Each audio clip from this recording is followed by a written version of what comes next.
Did Trump's new Hormuz mission run into trouble on day one as reports emerge of a U.S. Navy vessel coming under Iranian fire?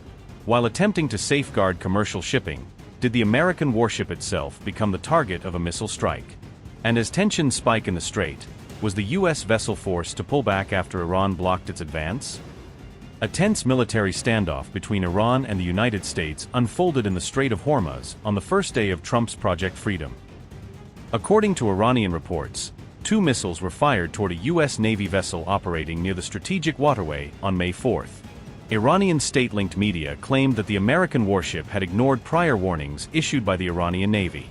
Naval forces from Iran reportedly instructed the vessel to halt its movement, but U.S. personnel did not comply with the directive. The incident is said to have occurred near the coastal area of Jask as the U.S. vessel approached the Strait of Hormuz. Iranian outlets further alleged that the American warship altered course and withdrew following the IRGC's response. State media reports described the vessel as having been compelled to retreat from the area after the confrontation. However, U.S. government sources have denied that the warship was hit by any missiles during the encounter. There was no immediate official statement from the U.S. military as the situation in the region continued to escalate.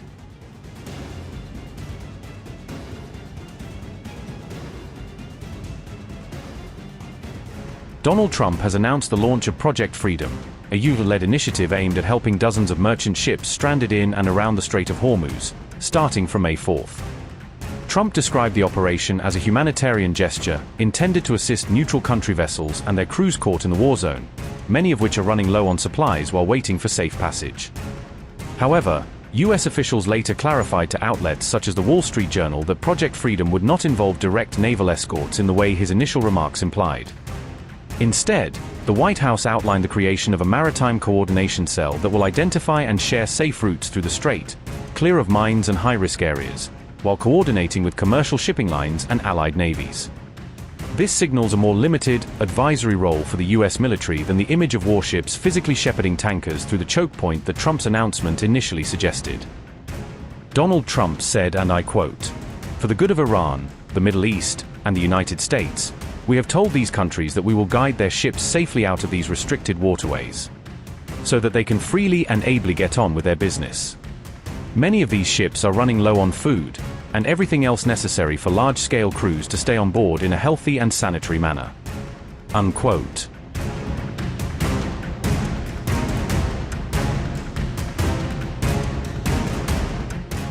U.S. Central Command, CENTCOM, has confirmed that its forces will begin supporting Project Freedom from May 4, integrating the initiative into its broader regional maritime security posture.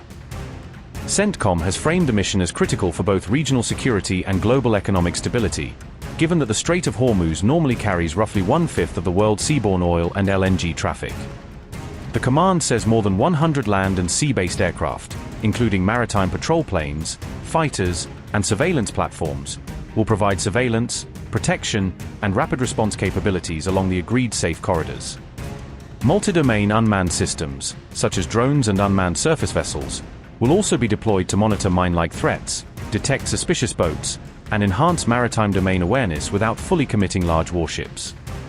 Around 15,000 U.S. service members across the Persian Gulf and Gulf of Oman are expected to contribute to Project Freedom, mainly in support, logistics, and intelligence roles, underscoring the scale of the operation even if direct combat is being avoided.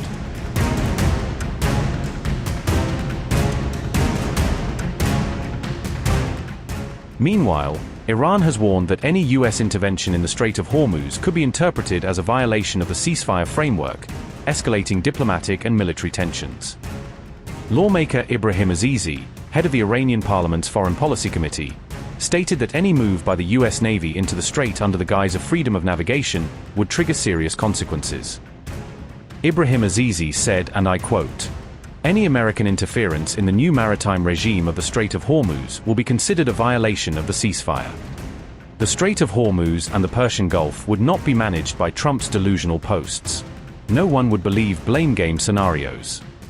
Unquote.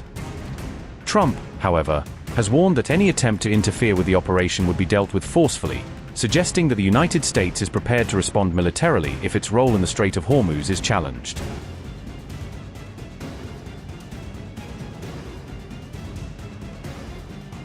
As America prepares to free ships in the Strait of Hormuz, a tanker was allegedly hit by projectiles near the coast of the United Arab Emirates. Ship was struck by unidentified projectiles near the coast of the UAE, with Russian-linked outlet Sputnik reporting the incident on May 4, 2026. The ship was struck by unidentified projectiles while sailing roughly 78 nautical miles north of the Emirati port city of Fujairah, as per United Kingdom's Maritime Trade Organization. Despite the strike, all crew members aboard the vessel were reported safe, with no confirmed source of the attack yet identified. UKMTO has urged all vessels in the area to proceed with caution while investigations continue, warning mariners that the region remains vulnerable. Traffic in the Gulf has already declined as shippers reroute or delay voyages, driven by security fears triggered by the dual blockade imposed by Iran and the United States.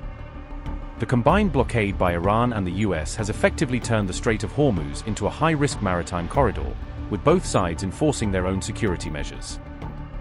As of April 29, maritime intelligence firm Axis Marine reported that about 900 cargo ships remained in the Gulf, unable to safely transit through the strait. That figure is down from over 1,100 vessels recorded in the same waters at the beginning of the Iran-US conflict, reflecting the growing impact of the blockade on global shipping patterns.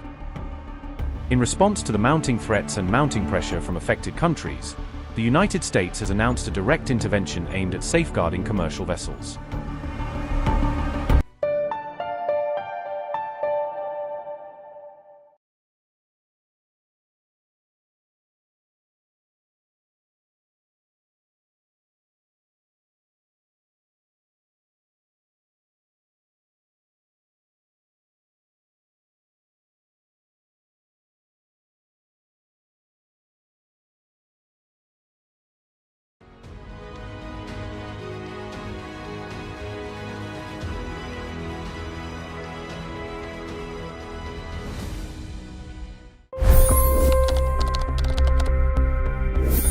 $25 crore गरीब गरीबी को परास्त करके बाहर निकले।